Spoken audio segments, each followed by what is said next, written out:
유학 시절에 선배가 처음 사준 음식이 뭐냐면 월남국수였습니다. 이 월남국수 먹어보신 분들은 아시겠지만 거기에 향신료가 아주 강해요. 실란트 또는 고수라고 하는 그 풀이 있는데 그 냄새가 동남아 음식에 다 들어가는 것인데 굉장히 강하기 때문에 처음 먹는 분들은 그 월남국수가 역겹거나 또 이렇게 먹기가 힘든 경우들이 있습니다. 저도 처음 먹을 때는 먹는 둥 마는 둥 신용만 했습니다. 근데 같이 공부하는 목사님들이 그렇게 월남국수를 좋아하니까 저도 몇 번 따라가서 억지로 그냥 먹는 둥 마는 둥 했습니다. 그런데 나중에 이상한 일이 납니다. 그게 땡기는 거예요. 그 향신료가. 그러면서 나중에 월남국수 저도 즐겨 먹게 되었고 또 거기에 고수라고 하는 그 향신료도 더 달라고 이렇게 부탁을 하기까지 하게 되었습니다. 또 동남아의 열대 과일 중에 두리안이라고 하는 과일이 있습니다. 과일의 왕자라고 할 정도로 인류 과일입니다. 근데 그 냄새가 좀 특이합니다. 냄새가 어떠냐면 화장실 냄새가 납니다. 그래서 처음 먹는 분들은 메스꺼워하는 경우들이 많아요. 선교사님들이 선교지 갔을 때에 귀한 음식이라고 접대를 하시기에 한번 먹어보았는데 처음 먹을 때는 너무 힘들었습니다.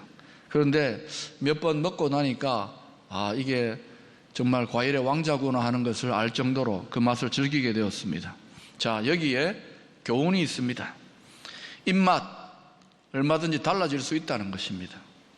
오늘 본문인 시편 119편은 모두 176절로 된 긴 시편으로서 하느님의 말씀을 사모하고 묵상하는 자에게 임하는 축복을 소개하고 있습니다. 특별히 본문 103절에는 이런 말씀이 나옵니다. 같이 읽어보십시다. 시작. 내게 어찌 그리 단지요 내 입에 꿀보다 더 다니이다. 어때요? 여러분 이 말씀을 읽으면서 이건 제 말씀하고 있습니다 이렇게 생각하는 분 있습니까? 아마 대부분은 말씀을 읽으면서 정말 말씀이 꿀보다 더 달까? 이렇게 생각하면서 읽는 분들이 있을 것입니다. 사실은 그게 정상입니다. 처음부터 하나님의 말씀의 맛이 달콤하다고 느끼는 분들이 있다면 그분은 저하고 병원에 가봐야 될 겁니다. 사실 성경을 읽으면서 그 맛을 느낀다는 것이 처음부터 그렇게 쉽지가 않습니다. 맛은 둘째치고 성경을 읽으면 도무지 무슨 말인지 몰라서 졸음부터 옵니다 이렇게 말씀하시는 분들이 왕왕 있습니다. 어떤 사람은 아예 잠이 잘 안 오면 성경을 편답니다. 잠자기 위해서 수면제 대용으로 그렇게 즐겨 성경을 사용한답니다. 신약 성경을 좀 읽으려 치면 마태복음을 펴봅니다. 그러면 어때요? 웬 낳고 낳다가 볼일 다 봅니다. 그래서 2장으로 넘어가기가 쉽지가 않아요. 또 창세기를 좀 구약 성경을 읽어보려 치면은 몇 장 읽다 보면은 이번에는 낳다가 살다가 죽어요. 누구는 몇 살을 살고 누구는 몇 살을 살고 또 레위기를 읽어가면 웬 제사가 그리 복잡한지요. 화제는 화가 났을 때 드리는 제사입니까? 속죄제, 속건제, 속이 거북할 때 드리는 제사입니까? 제사가 뭐 그래 많은지 도대체 뭐가 뭔지 복잡합니다. 그러니 성경이 잘 모르니까 맛이 없을 수밖에요. 맛이 없는 게 당연합니다. 여러분 왜 그런지 아십니까? 맛이라는 것이 처음부터 있는 것이 아니기 때문에 그래요. 자꾸 먹다가 보니까 입맛이 생기는 것입니다. 처음부터 고정된 입맛 갖고 있는 분 아닙니다. 처음에 태어날 때에 나는 김치 좋아합니다 김치찌개 주십시오 하고 태어난 애기 없어요. 자꾸 한국 사람으로 먹다가 보니까 입맛이 생겨나는 거예요. 어머니가 키우면서 입맛을 넣어주는 것입니다. 여러분 성경을 대할 때 먼저는 그냥 읽는 것이 중요합니다. 왜냐하면 맛을 느끼지 못하는 거예요. 그런데 계속해서 그 맛을 음미하는 게 중요한데 처음에 성경 읽다가 한 구절이라도 맛있는 구절이 분명히 있습니다. 내 마음에 부딪혀오는 구절. 그러면 그 한 구절의 말씀을 가지고 곰곰이 되씹는 거예요. 그러면서 한번 음미를 합니다. 그러면 또 나중에 다른 어느 한 구절을 또 음미하게 되고 이런 식으로 하면서 말씀의 맛을 점점 넓혀가는 것입니다. 하나님 말씀의 맛을 깨달은 사람은 가만히 내버려둬도 성경을 찾게 되고 하나님 말씀을 부지런히 묵상하게 되어 있습니다. 만약 여러분이 지금 하나님 말씀의 맛이 달콤하지 않다 그러면은 아직 여러분 말씀의 맛을, 진미를 터득하지 못한 것이라고 할 수 있습니다. 그러면 어떻게 됩니까? 입맛이 바뀌어질 때까지 계속해서 그 하나님 말씀을 먹어야 되는 것입니다. 그런 의미에서 성경을 읽을 때에 너무 기대하면서 읽지 말고 그냥 꾸준히 읽는 것이 좋습니다. 모르는 것은 건너뛰십시오. 그렇게 계속 읽어가다 보면은 하나둘씩 깨달아지면서 말씀에 깊이 빠지게 되는 것입니다. 오늘 시편 119편의 저자는 말씀의 맛을 제대로 경험한 사람임에 분명합니다. 그 결과로 97절에 보면은 종일 말씀을 묵상한다고 합니다. 자, 여기 보시면 내가 주의 법을 어찌 그리 사랑하는지요. 내가 그것을 종일, 하루 종일 작은 소리로 읊조리나이다. 좋아서 하는 것입니다. 시켜서 하는 것이 아니라 좋아서 맛이 있으니까 하는 거예요. 내비게이터라고 하는 선교단체를 설립한 도선 트로트맨이라고 하는 분이 계십니다. 이분이 예수를 믿고 나서 성경 말씀을 좀 읽어야 되겠다고 결심을 하게 됩니다. 그래서 성경을 점점 가까이 하게 되는데 그 과정에서 말씀의 맛을 깨닫게 되어요. 그러다 보니까 더 열심히 성경을 읽고 나중에는 암송까지 하게 됩니다. 이분의 직업이 대학 교수나 선생님이 아닙니다. 이분의 직업이 통나무를 운송하는 트럭 운전사입니다. 그런 일을 하면서도 시간만 나면 성경을 읽고 성경 구절을 암송하는 겁니다. 왜 이렇게 푹 빠졌느냐면 성경이 점점 재미있는 거예요. 읽어갈수록 재미가 있어지는 것입니다. 뿐만 아니라 말씀이 맛있다는 사실을 깨닫게 되어요. 이렇게 되니까 더 열심으로 성경을 읽고 외우게 되었는데 이분이 예수 믿은 지 3년 뒤에 약 1,000개의 성경 구절을 암송하게 되었다고 합니다. 하루에 1개의 구절 정도 되겠지요. 자, 그리고 말씀의 역사로 말미암아 주어지는 그런 지혜를 따라서 세계적인 선교단체인 내비게이터를 창설하기에 이르게 됩니다. 오늘 말씀은 이렇게 말씀을 사모하며 묵상하는 자에게 주어지는 하나님의 선물이 있다고 하는데 바로 지혜입니다. 묵상을 97절, 99절에서는 읊조린다고 표현하고 있습니다. 묵상이란 것, 깊이 생각하고 또다시 되새긴다는 뜻을 가지고 있습니다. 자꾸 되새기는 것이죠. 하나님의 말씀과 하나님께서 하신 일을 깊이 생각해보고 반추해보는 것입니다. 말씀을 묵상하는 것은 성경에 있는 지식을 습득하고 축적하는 것 이상의 일입니다. 이블린 언더힐이라고 하는 분이 묵상에 대해서 이렇게 정의를 했습니다. 묵상은 깊은 우물물을 손으로 직접 길어 올리는 것과 같다. 말씀 묵상이라는 것은 손으로 우물과 같은 깊은 우물의 물을 길어 올리는 그러한 자신의 수고가 필요한 것입니다. 우리가 성경을 읽으면 성경 속의 여러 가지 이야기와 사건들을 알게 되고 교훈들을 알게 됩니다. 점점 지식이 축적되어집니다. 그러나 묵상한다는 것은 성경 지식을 많이 가진다는 것을 뛰어넘어서 그 지식을 토대로 해서 하나님의 말씀을 나의 것으로 소화시켜내는 것을 말합니다. 소와 같이 풀을 먹고 되새김질하는 동물들은 풀을 뜯어먹을 때에 재빨리 많이 먹습니다. 소는 위가 4개가 있습니다. 첫 번째, 두 번째 위에다가 처음에는 대강 씹어서 삼킨 풀을 저장을 시킵니다. 그런 다음에 좀 한가한 시간, 좀 그늘진 곳에 앉아가지고 위에 들어있는 것들을 끄집어내어가지고 되새김질을 해서 세 번째, 네 번째 위에다가 보냅니다. 소가 되새김질하는 것을 시계를 가지고 재보았더니 한 번 되새김질할 때에 약 58초 정도를 씹는다고 합니다. 위에서 꺼내가지고 약 58초 정도 씹은 다음에 다른 위로 보내는 것이죠. 되새김질을 통해서 철저히 소화를 시키는 것입니다. 소가 풀밖에 먹지 않는데도 그 큰 덩치를 유지하고 또 많은 일들을 감당할 수 있게 되는 것은 그 비결이 바로 되새김질입니다. 묵상도 마찬가지예요. 묵상하는 성도가 하나님의 말씀의 은혜가 역사하고 또 말씀의 은혜를 따라서 능력 있는 삶을 살게 되는 그 비결이 뭐냐면 바로 되새김질에 있다는 것입니다. 구약 성경에 나오는 지혜서를 보면 시편, 욥기, 잠언, 전도서를 지혜서라고 합니다. 거기에 보면 지혜가 얼마나 귀한 것인가를 알 수가 있는데 이런 지혜서의 공통된 주제가 뭐냐면 하나님의 말씀인 성경을 가까이 하면 지혜를 선물로 받게 된다라는 그런 공통된 주제를 갖고 있습니다. 잠언 3장에 보면 지혜를 얻는 것은 은을 얻는 것보다 낫고 정금보다 낫다고 했습니다. 지혜는 진주보다 귀하다고 했습니다. 욥기 28장에서는 지혜를 보석으로 표현했는데 산호나 수정으로도 말할 수 없고 지혜의 값은 홍보석보다도 뛰어나다고 그렇게 기록하고 있습니다.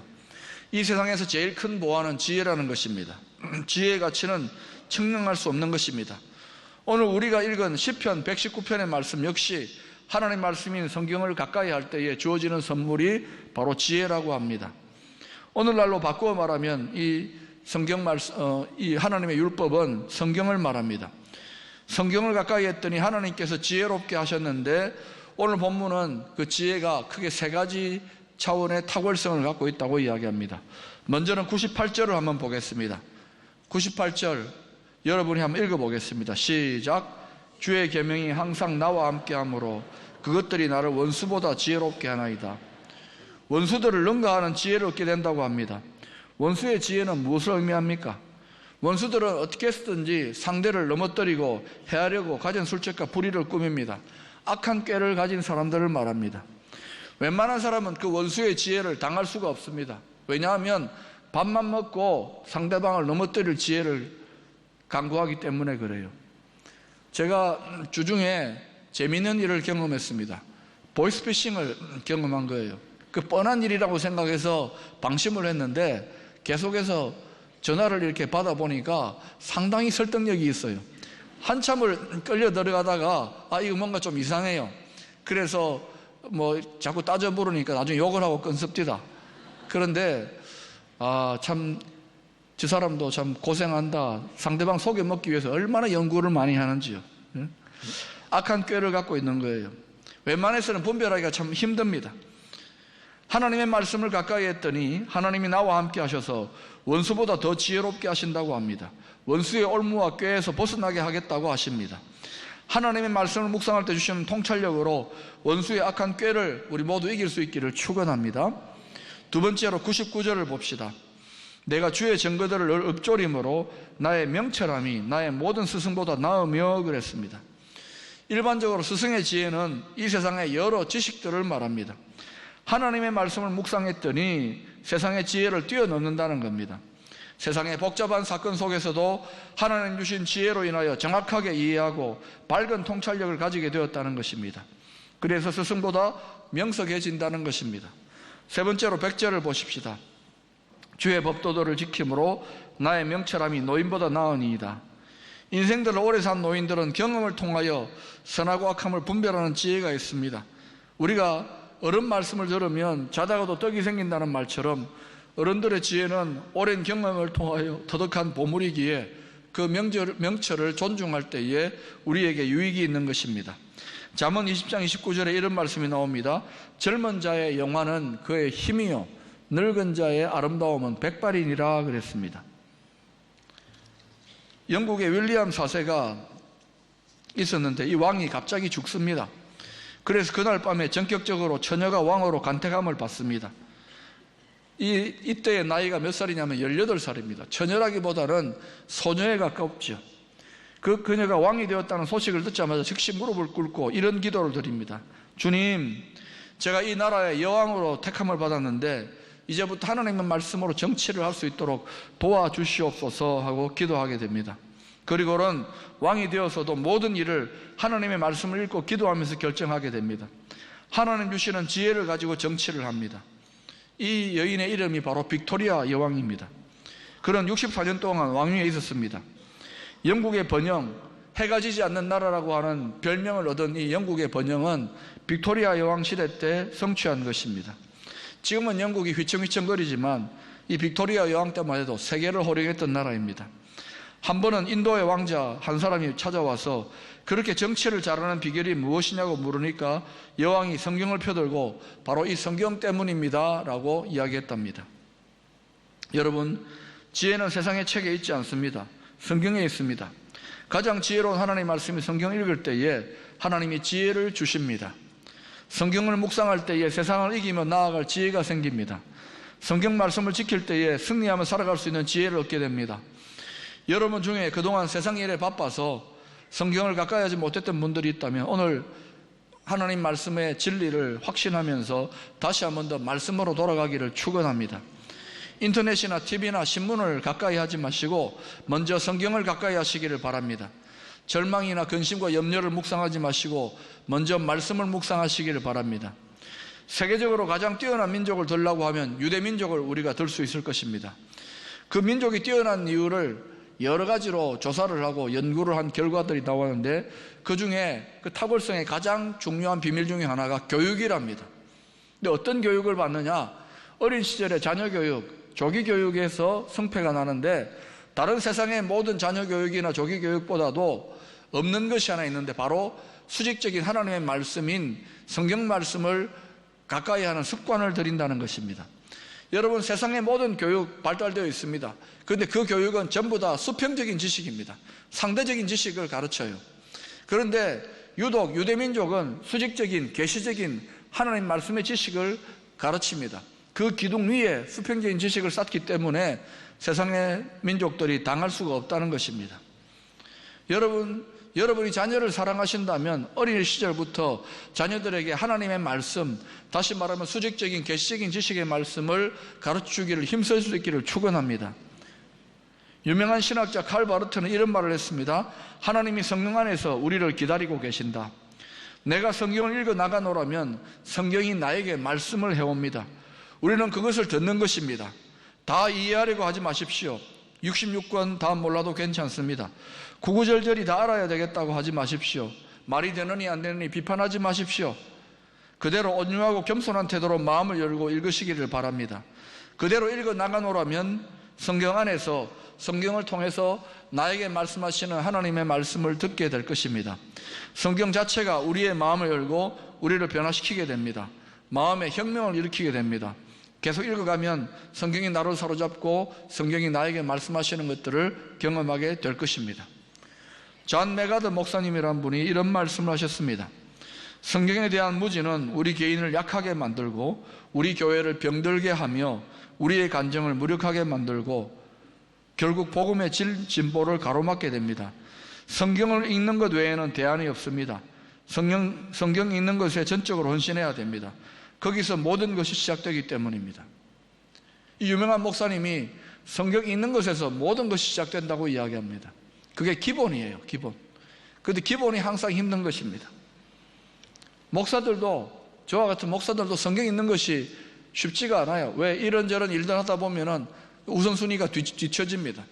다시금 결단하여서 말씀으로 돌아가는 그런 열심을 내야 될 필요가 있는 것입니다. 빌리 그레함 목사님 이런 말씀을 하십니다. 인간 범민의 99%는 성경을 읽지 않는 데 있다.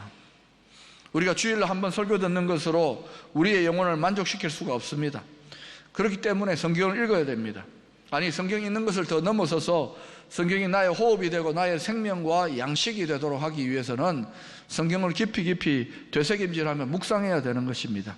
그때에 말씀의 깊이가 살아나고 살아있는 말씀의 능력이 나를 통하여 하나님의 지혜를 공급해 줄 줄로 믿습니다. 이러한 은혜가 저와 여러분에게 이번 여름 동안에 임하게 되기를 축원합니다. 하나님 말씀을 가까이 하는 이번 여름 될 수 있기를 바랍니다.